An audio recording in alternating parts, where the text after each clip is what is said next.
अस्सलाम वालेकुम। Study online MP से खुशामदीद। हमारा आज का टॉपिक है बैलेंसिंग ऑफ केमिकल इक्वेशंस। यानी आज हम केमिस्ट्री चैप्टर 1 की एक्सरसाइज के न्यूमेरिकल्स का क्वेश्चन 1 सॉल्व करेंगे, जिसमें हम सीखेंगे कि किसी भी केमिकल इक्वेशन को किस तरह से बैलेंस किया जाता है। लेकिन वीडियो स्टार्ट करने से पहले अगर आपने अभी तक मेरे चैनल को सब्सक्राइब नहीं किया तो काइंडली सब्सक्राइब कर लें और बेल के आइकन को लाजमी प्रेस करें ताकि मेरे हर नई आने वाली वीडियो की नोटिफिकेशन आपको मिलती रहे। तो चलिए स्टार्ट कर लेते हैं। Question 1, balancing the following equations bye inspection method. Question 1 में हमें 5 इक्वेशंस गिवन है और हमें इनको इंस्पेक्शन मेथड से बैलेंस करना है। ठीक है, इंस्पेक्शन मेथड केमिकल इक्वेशंस को बैलेंस करने का एक सिंपल और इजी मेथड है। ठीक है, और क्लास 9 में मोस्टली इंस्पेक्शन मेथड से ही इक्वेशंस को बैलेंस किया जाता है। तो चलिए स्टार्ट कर लेते हैं। सबसे पहले हम इक्वेशन 1 को बैलेंस करेंगे। ठीक है, फर्स्ट इक्वेशन में हमारे पास रिएक्टेंट साइड पर है NH3 + O2 और प्रोडक्ट साइड पर है NO + H2O। ठीक है, और इस केमिकल इक्वेशन को हमें बैलेंस करना है। इस केमिकल इक्वेशन को हम 4 to 5 स्टेप्स में बैलेंस करेंगे। ठीक है, फर्स्ट स्टेप में हम ये देखेंगे कि इस केमिकल इक्वेशन में जितने भी फार्मूले हैं वो सब करेक्ट हैं या नहीं है। ठीक है, और ये जो नंबर ऑफ़ एटम्स हैं इन फार्मूले में सब करेक्ट लिखे हैं या नहीं लिखे। ठीक है, क्योंकि मोस्टली स्टूडेंट ये मिस्टेक करते हैं कि वो केमिकल इक्वेशन में ये चीज़ कंफर्म नहीं करते कि फॉर्मूले करेक्ट है या नहीं है और उस केमिकल इक्वेशन को बैलेंस कर देते हैं, और बैलेंस करने के बाद उन्हें मालूम होता है कि जो फॉर्मूले लिखे हैं इनमें से कहीं ना कहीं मिस्टेक है। ठीक है, और उस वजह से उनको वो केमिकल इक्वेशन दोबारा से बैलेंस करनी पड़ती है। तो आपने मिस्टेक नहीं करनी। तो सबसे फर्स्ट स्टेप में आपने देखना है कि इस केमिकल इक्वेशन में जो भी केमिकल इक्वेशन आपको गिवन है उसमें दिए गए फार्मूले आपने सही लिखे हैं, उसमें कोई गलती तो नहीं है। तो इस केमिकल इक्वेशन में मौजूद फार्मूले करेक्ट हैं। ठीक है, सेकेंड स्टेप में हम क्या करेंगे कि रिएक्टेंट साइड और प्रोडक्ट साइड में नंबर ऑफ़ एटम्स लिखेंगे। उसके लिए हम 2 कॉलम्स बना देंगे। ठीक है, अब ये तो आपको मालूम है कि एरो की लेफ़्ट साइड पर रिएक्टेंट्स होते हैं। ठीक है, और एरो की राइट साइड पर प्रोडक्ट्स होते हैं।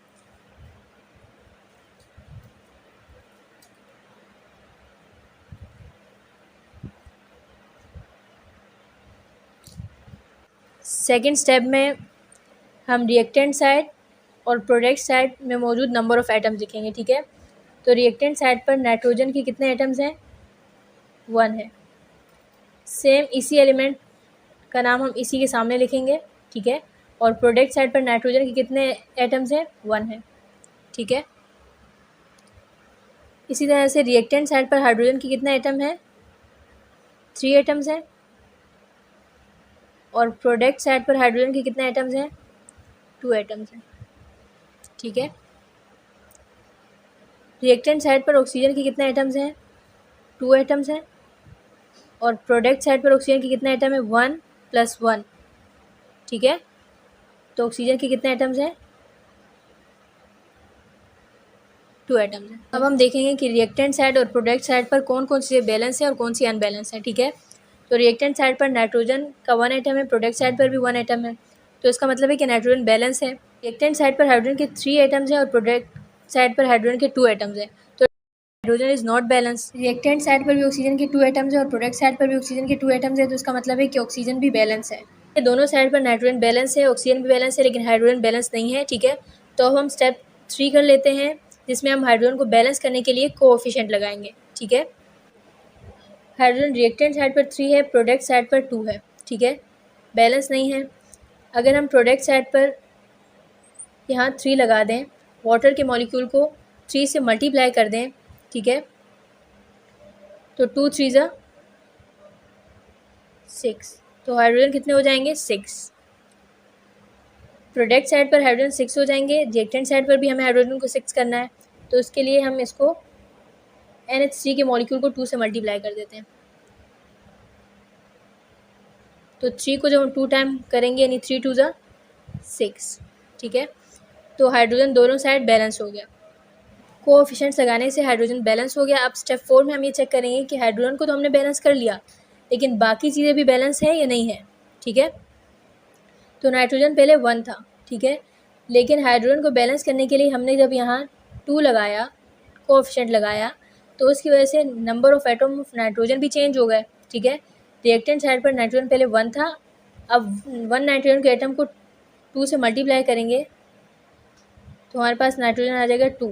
ठीक है, इस तरह से रिएक्टेंट साइड पर तो नाइट्रोजन 2 हो गया है, लेकिन प्रोडक्ट साइड पर तो नाइट्रोजन 1 है, तो इसको 2 करने के लिए हम इसको यहाँ कोएफिशिएंट लगाएंगे 2, ठीक है। अब नाइट्रोजन प्रोडक्ट साइड पर भी क्या हो जाएगा 2। रिएक्टेंट साइड और प्रोडक्ट साइड पर नाइट्रोजन तो बैलेंस हो गया और हाइड्रोजन भी बैलेंस हो गया, लेकिन क्या ऑक्सीजन भी अब उसी तरह से बैलेंस है जैसे शुरू में था। नाइट्रोजन को बैलेंस करने के लिए हमने यहाँ 2 लगाया, ठीक है, तो ये 2 नाइट्रोजन का भी है और ऑक्सीजन का भी है। इसी तरह से हाइड्रोजन को बैलेंस करने के लिए हमने यहाँ 3 लगाया, तो ये 3 हाइड्रोजन का भी है और ऑक्सीजन का भी है। तो इसका मतलब है कि प्रोडक्ट साइड पर ऑक्सीजन के एटम्स भी चेंज हो गए, इंक्रीज हो गए, ठीक है। 2 यहाँ ऑक्सीजन के एटम्स 2 हैं और यहाँ ऑक्सीजन के एटम 3 है, तो 2 + 3, अब ऑक्सीजन के कितने एटम्स हो जाएंगे 5, ठीक है। लेकिन यहाँ पर तो ऑक्सीजन के सिर्फ 2 एटम्स हैं, तो अगर हम इसको 5/2 से मल्टीप्लाई कर दें तो हमारे पास आ जाएगा 5, ठीक है। तो यहाँ हम लगा देंगे 5/2।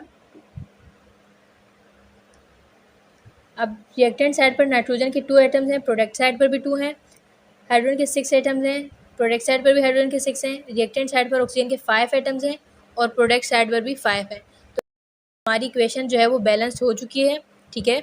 हम क्वेश्चन 1 का पार्ट बी कर लेते हैं। यानी सेकेंड इक्वेशन में रिएक्टेंट साइड पर है KNO3 और प्रोडक्ट साइड पर है KNO2 + O2, ठीक है। तो इस केमिकल इक्वेशन को बैलेंस करने के लिए सबसे पहले हम ये देखेंगे कि इस केमिकल इक्वेशन में जो फॉर्मूले हमने लिखे हैं वो सब करेक्ट हैं, ठीक है, उनमें हमने कोई गलती तो नहीं की, नंबर ऑफ़ एटम्स सही से लिखे या नहीं लिखे। अब हम 2 कॉलम्स बना लेंगे, एक कॉलम रिएक्टेंट्स का और दूसरा प्रोडक्ट का, ठीक है। रिएक्टेंट्स में हम रिएक्टेंट साइड पर जो नंबर ऑफ़ एटम्स है वो लिखेंगे और प्रोडक्ट के कॉलम में हम प्रोडक्ट साइड पर जो नंबर ऑफ़ एटम्स है वो लिखेंगे, ठीक है। एरो की लेफ़्ट साइड पर जो है वो रिएक्टेंट्स होते हैं,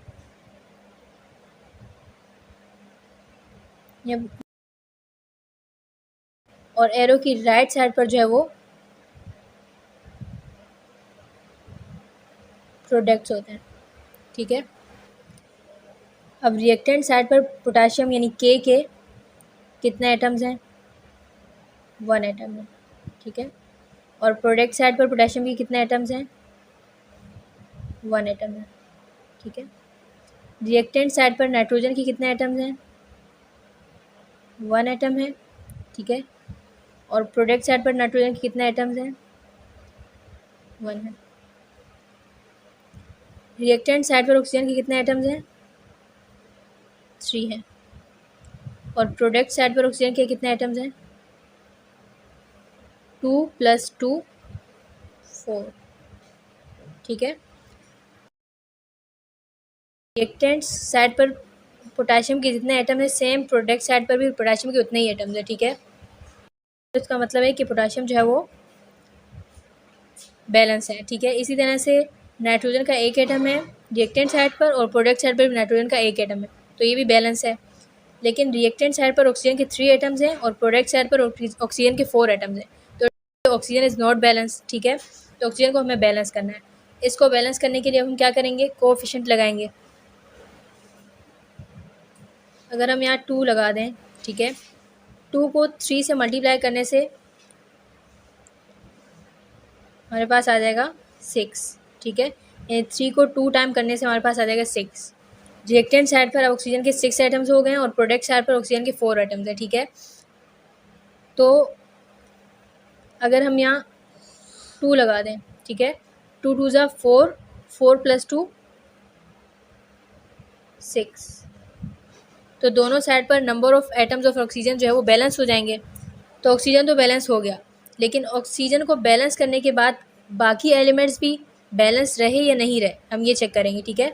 पोटाशियम का पहले 1 एटम था रिएक्टेंट साइड पर, लेकिन ऑक्सीजन को बैलेंस करने के लिए जब हमने यहाँ 2 लगाया तो पोटाशियम के कितने एटम्स हो गए 2 एटम्स हो गए, ठीक है। एक पोटाशियम के एटम को जब हम 2 से मल्टीप्लाई करेंगे तो हमारे पास आ जाएगा 2, ठीक है। इसी तरह से यहाँ पर भी ऑक्सीजन को बैलेंस करने के लिए हमने 2 लगाया था, ठीक है। तो ये 2 जो है सिर्फ ऑक्सीजन का नहीं है, ये पोटाशियम का भी है, नाइट्रोजन का भी है। तो अब प्रोडक्ट साइड पर पोटाशियम के कितने एटम्स हैं 2, ठीक है। इसी तरह से नाइट्रोजन का एटम पहले 1 था, लेकिन अब 1 नाइट्रोजन के एटम को जब हम 2 से मल्टीप्लाई करेंगे तो नाइट्रोजन के एटम्स हो जाएंगे 2। यहाँ पर भी 1 नाइट्रोजन के एटम को जब हम 2 से मल्टीप्लाई करेंगे तो हमारे पास आ जाएगा 2। ठीक है, अब हम देखेंगे कि इक्वेशन बैलेंस हो गई है, मज़ीद इसको बैलेंस करना है। रिएक्टेंट साइड पर पोटेशियम के 2 एटम्स हैं, प्रोडक्ट साइड पर भी 2 हैं। इसका मतलब है कि पोटेशियम जो है बैलेंस हो गया दोनों साइड पर। ठीक है, रिएक्टेंट साइड पर नाइट्रोजन के 2 एटम्स हैं, प्रोडक्ट साइड पर भी 2 हैं, तो इसका मतलब है कि नाइट्रोजन भी बैलेंस है। रिएक्टेंट साइड पर ऑक्सीजन के 6 एटम्स हैं और प्रोडक्ट साइड पर भी ऑक्सीजन के 6 एटम्स हैं, तो इसका मतलब है कि ऑक्सीजन भी बैलेंस हो गया। रिएक्टेंट्स और प्रोडक्ट साइड पर नंबर ऑफ एटम्स जो है वो सेम है, तो इक्वेशन जो है ये बैलेंस हो गई है, इसको मज़ीद बैलेंस करने की ज़रूरत नहीं है। ठीक है, क्वेश्चन 1 का पार्ट सी कर लेते हैं। इस इक्वेशन को बैलेंस करने के लिए सबसे पहले हम देखेंगे कि इस इक्वेशन में मौजूद जितने भी फॉर्मूले हैं वो करेक्ट हैं। ठीक है, हमने सही लिखे हैं या नहीं लिखे हैं। ठीक है, ये नंबर ऑफ़ एटम्स, ये हर चीज़ आपने देखनी है ताकि आपसे मिस्टेक ना हो। करेक्ट है। ठीक है, अब हम 2 कॉलम्स बनाएंगे, एक कॉलम रिएक्टेंट्स का और एक प्रोडक्ट्स का।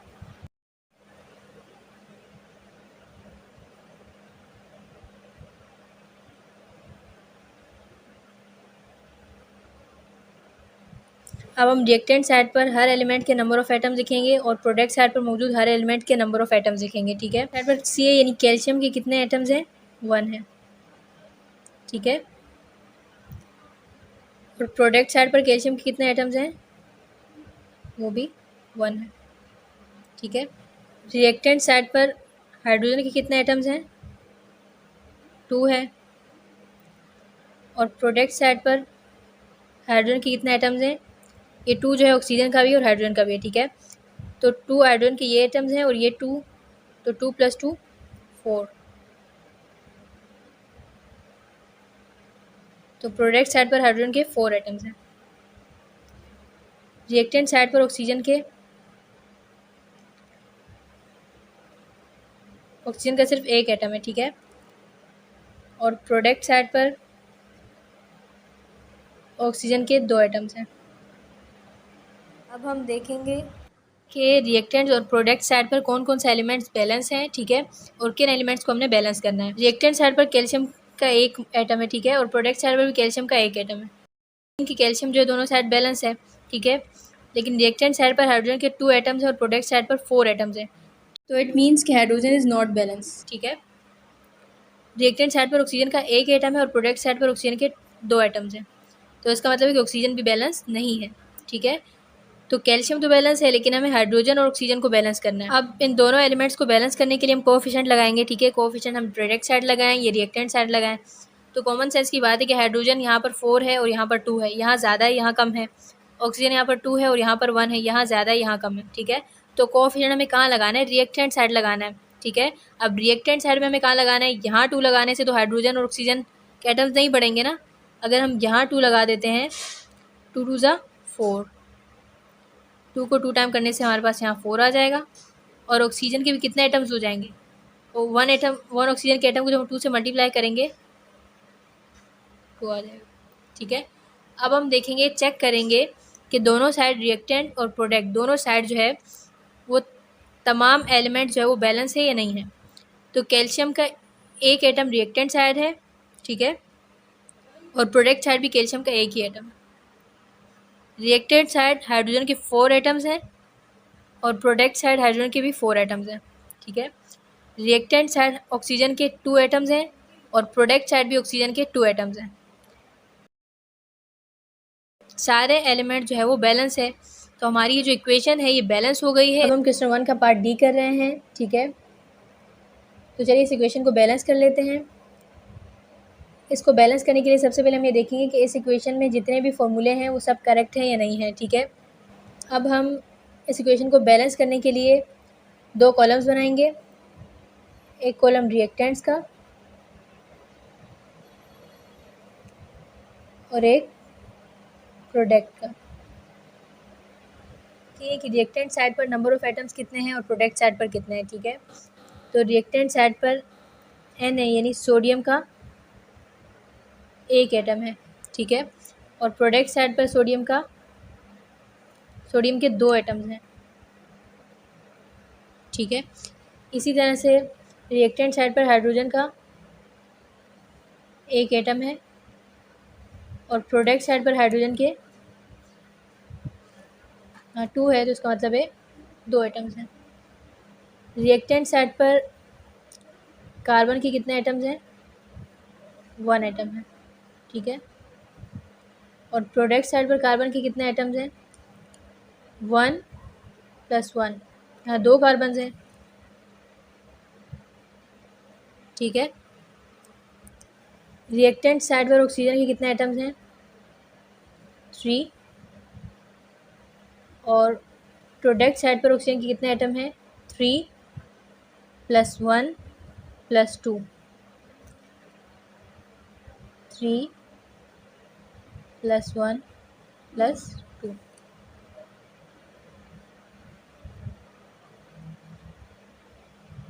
3, 4, 5, 6। अब हम देखेंगे कौन कौन से एलिमेंट्स बैलेंस हैं और कौन कौन से बैलेंस नहीं है, ठीक है। तो रिएक्टेंट साइड पर Na का 1 एटम है, प्रोडक्ट साइड में 2 एटम है, ठीक है। रिएक्टेंट साइड पर हाइड्रोजन का 1 एटम है, प्रोडक्ट साइड पर 2 है, यानी ये दोनों चीज़ें जो है वो बैलेंस नहीं है। सोडियम के कम एटम्स है, यहाँ पर ज़्यादा है, यहाँ पर हाइड्रोजन के कम एटम है और यहाँ पर ज़्यादा है, ठीक है। इसी तरह से रिएक्टेंट साइड पर कार्बन का 1 एटम है और प्रोडक्ट साइड पर कार्बन के 2 एटम्स हैं, तो ये भी बैलेंस नहीं है। ऑक्सीजन के 3 एटम्स है रिएक्टेंट साइड पर और प्रोडक्ट साइड पर ऑक्सीजन के 6 एटम्स हैं, तो ये भी बैलेंस नहीं है, ठीक है। अब हम इन एलिमेंट्स को बैलेंस करने के लिए कोएफिशिएंट लगाएंगे। अब हम कोएफिशिएंट रिएक्टेंट साइड पर लगाएंगे या प्रोडक्ट साइड पर लगाएंगे।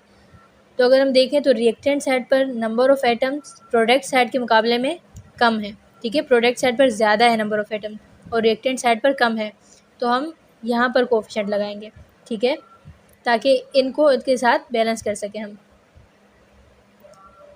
तो अगर हम यहाँ 2 लगा देते हैं, ठीक है, सोडियम के एटम्स कितने हो जाएंगे?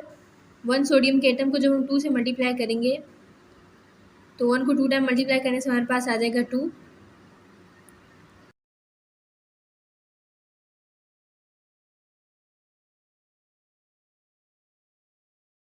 अब रिएक्टेंट साइड पर भी सोडियम के 2 एटम्स हैं और प्रोडक्ट साइड पर भी 2 एटम्स हैं, ठीक है। लेकिन सोडियम को बैलेंस करने के लिए जो हमने यहाँ 2 लगाया, तो उससे तो रिएक्टेंट साइड पर बाकी एलिमेंट्स के नंबर भी इंक्रीज़ हो गया ना। हाइड्रोजन पहले 1 था, अब ये 2 हाइड्रोजन का भी है, तो 1 को जब हम 2 से मल्टीप्लाई करेंगे तो हाइड्रोजन के भी 2 एटम्स हो जाएंगे, ठीक है। तो इसका मतलब है कि नाइट्रोजन भी बैलेंस हो गया है और हाइड्रोजन भी बैलेंस हो गया। अब ये 2 जो है सोडियम का भी है, हाइड्रोजन का भी है, इसी तरह से कार्बन और ऑक्सीजन का भी है। तो कार्बन के 1 एटम को जब हम 2 से मल्टीप्लाई करेंगे तो कार्बन कितने हो जाएंगे? 2 हो जाएंगे। अब रिएक्टेंट साइड पर भी कार्बन 2 है और प्रोडक्ट साइड पर भी कार्बन के 2 एटम्स हैं, तो कार्बन भी जो है वो बैलेंस हो गया, ठीक है। यहाँ ऑक्सीजन के 3 एटम्स हैं, ठीक है। 3 को 2 से मल्टीप्लाई करेंगे, इन 3 को 2 टाइम करेंगे तो हमारे पास आ जाएगा 6, 3 2 6। अब हम चेक करेंगे कि दोनों साइड पर जितने एलिमेंट हैं वो सब बैलेंस हो चुके हैं, नंबर ऑफ़ एटम सबके सेम है या नहीं है, ठीक है। तो रिएक्टेंट साइड पर सोडियम के 2 एटम हैं, प्रोडक्ट साइड पर भी 2 हैं। रिएक्टेंट साइड पर हाइड्रोजन के 2 हैं, प्रोडक्ट साइड पर भी 2 हैं। रिएक्टेंट साइड पर कार्बन के 2 एटम्स हैं और प्रोडक्ट साइड पर भी 2 हैं। इसी तरह से रिएक्टेंट साइड पर ऑक्सीजन के 6 एटम हैं और प्रोडक्ट साइड पर भी ऑक्सीजन के 6 एटम्स हैं, ठीक है। तो नंबर ऑफ़ एटम्स दोनों साइड जो है वो सेम है।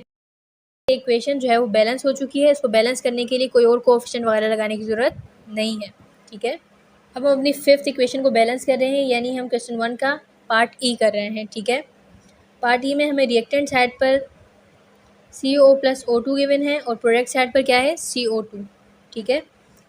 सबसे पहले हम ये देखेंगे कि इस केमिकल इक्वेशन में जो फॉर्मूले हैं वो सब करेक्ट हैं या नहीं है, ठीक है। तो इस केमिकल इक्वेशन में मौजूद फॉर्मूले करेक्ट हैं, ठीक है।